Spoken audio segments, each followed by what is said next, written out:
నమస్కారం. Welcome to Padma's organic garden. ఈరోజు మందారం చెట్టుని ఎలా పెంచుకోవాలి, మొగ్గలు రాలకుండా ఎక్కువ పూలు పెద్ద సైజులో పుయ్యాలి అంటే నేను చెప్పే 5 టిప్స్ పాటించారు అంటే కనుక మందారం చెట్టు ఇట్లా బుషీగా వస్తుంది. గుబురుగా వచ్చిన ప్రతి మొక్క నిలబడుతుందనమాట. పువ్వులు కూడా పెద్ద సైజులో వస్తాయి. మరి అలాంటి మందారం చెట్టుని మనము ఎలా పెంచుకోవాలనేది చెప్తాను. ముందుగా మనము ఈ 5 జాగ్రత్తలు తీసుకున్నాము అంటే ఎటువంటి ప్లేస్లో అయినా మందార చెట్టుని మనము ఈజీగా గ్రో చేయొచ్చు. చిన్న పార్ట్స్లో కూడా మనము మందారం చెట్టుని పెంచవచ్చు అనమాట. నేను చూసాను కదా ఎంత చిన్న పార్ట్లో మందారం చెట్టును పెట్టానో. ఈ చెట్టును పెట్టుకొని నేను 1 ఇయర్ అయిందనమాట. ముందుగా మందారం చెట్టు బాగా పెరగాలి అంటే కనుక ఏ చెట్టు అయినా సరే, మందారం చెట్టు అనే కాదు, మందారం, గులాబీ ఏ పూల మొక్క అయినా పెరగాలి అంటే సాయిల్ మిక్స్ అనేది ప్రాపర్గా ఉండాలన్నమాట.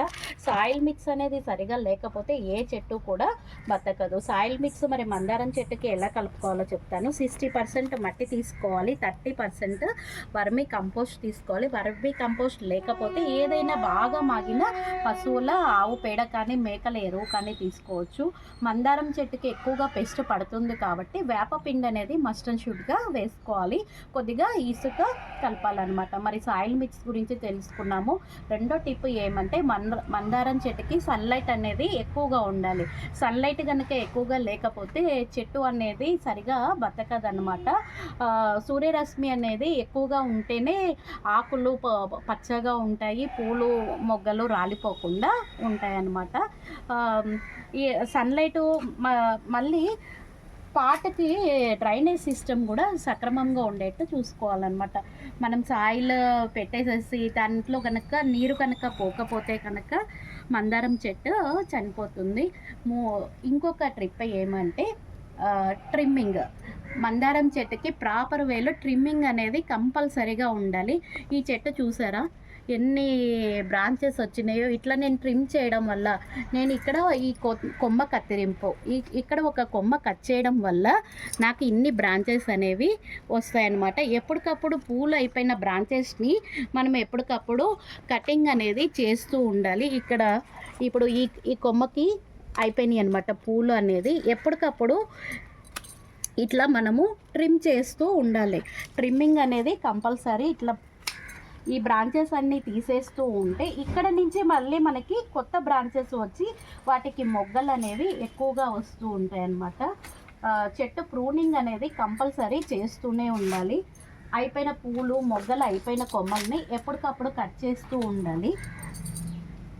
చెట్టు కాండానికి కూడా ఇక్కడ చూసారు కదా కింద వచ్చిన కొమ్మల్ని ఎప్పటికప్పుడు తీసేస్తూ ఉండాలి. అప్పుడే వేర్లకి తగినటువంటి ఏరేషన్ అనేది జరుగుతూ ఉంటుంది.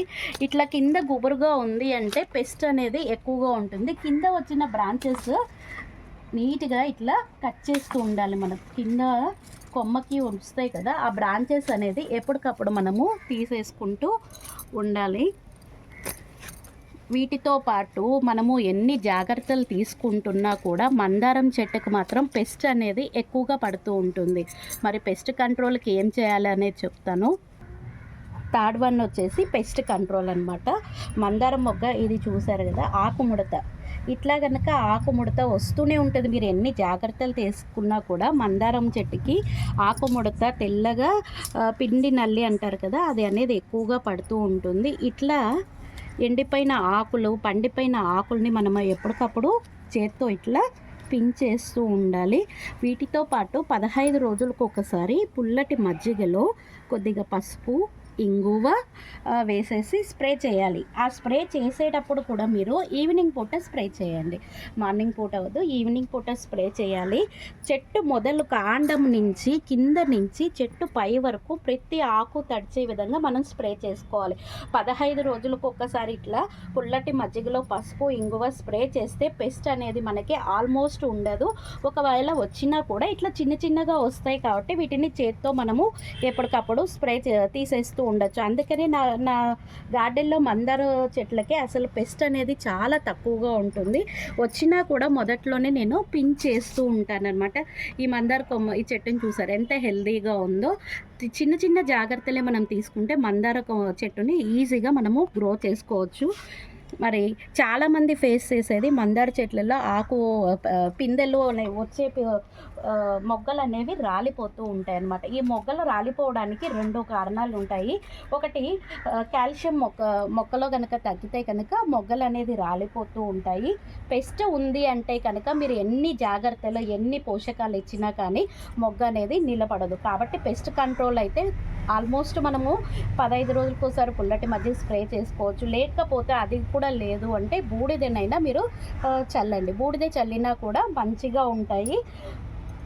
ఈ విధంగా మా పెస్ట్ కంట్రోల్ చేసాము అంటే మొగ్గ రాలే సమస్య అనేది ఆల్మోస్ట్ మనము తగ్గించుకోవచ్చు అనమాట. మరి ఈ మందార చెట్టుకి పూలు బాగా పూయాలి అంటే కొన్ని పోషకాలు అయితే మనం ఇస్తూ ఉండాలి. మనం ఇలా చిన్న చిన్న పార్ట్స్లో పెంచుతున్నాం కాబట్టి వీక్లీ వన్స్ ఏదో ఒక పోషకాలు అయితే మనం ఇస్తూనే ఉండాలి. దీంట్లో బనానా పీల్ ఫర్టిలైజర్ కానీ ఆనియన్ పీల్ ఫర్టిలైజర్ కానీ లిక్విడ్ పోషకాలు ఉన్నాయి కదా, వాటిల్లో ఏదో ఒక పోషకాలు అయితే వీక్లీ వన్స్ ఇస్తూ ఉండాలి. 15 రోజులకు ఒకసారి నేను చెప్పే పోషకాలు ఇచ్చారు అంటే కనుక పూలు బాగా పూస్తాయి. అవి చూసారు కదా, ఇవి ఆనియన్ పీల్స్, బంగాళదుంప పీల్స్ బాగా ఎండపెట్టేసాను. ఎండపెట్టేసి దీంట్లో ఒక 2 టేబుల్ స్పూన్లు ఆవాలు వేసి ఇట్లా మిక్సీకి వేసేసాను అనమాట. ఇది మందార పూలు మొగ్గలు రాలిపోకుండా పూలు పెద్ద సైజులో పోయడానికి చాలా బాగా ఉపయోగపడుతుంది. దీంట్లో ఒక టేబుల్ స్పూన్ నేను ఎప్సమ్ సాల్ట్ కూడా కలిపాను. ఎప్సమ్ సాల్ట్ ఎందుకు ఇస్తామంటే మొగ్గ అనేది రాలిపోకుండా ఉంటుంది.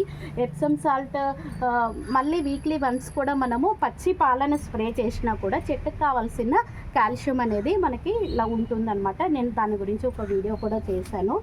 ఇప్పుడు ఈ ఫర్టిలైజర్ని ఒక 2 టేబుల్ స్పూన్స్ అయితే మన చెట్టుకి సరిపోతుంది. ఏ ఫర్టిలైజర్ ఇచ్చినా కూడా సాయిల్ని ఇట్లా గుల్లగా చేసుకోవాలి. సాయిల్ ఇలా గుల్లగా చేసి ఈవినింగ్ పూట మాత్రమే మనం ఇవ్వాలన్నమాట. ఈ ఫర్టిలైజర్ని ఇట్లా నీట్గా ఒక 2 టేబుల్ స్పూన్ ఫర్టిలైజర్ని ఇట్లా నీట్గా ఇచ్చేసేసి సాయిల్లో నీట్గా ఇది కలిసిపోతుందన్నమాట. ఈవినింగ్ పూట మాత్రమే ఈ ఫర్టిలైజర్ని ఇవ్వాలి. అంతేనండి. ఈ 5 టిప్స్ పాటించారు అంటే కనుక మందారం చెట్టు మొగ్గలు రాలిపోకుండా పూలు అనేవి పెద్ద సైజులో వస్తాయి. Thank you.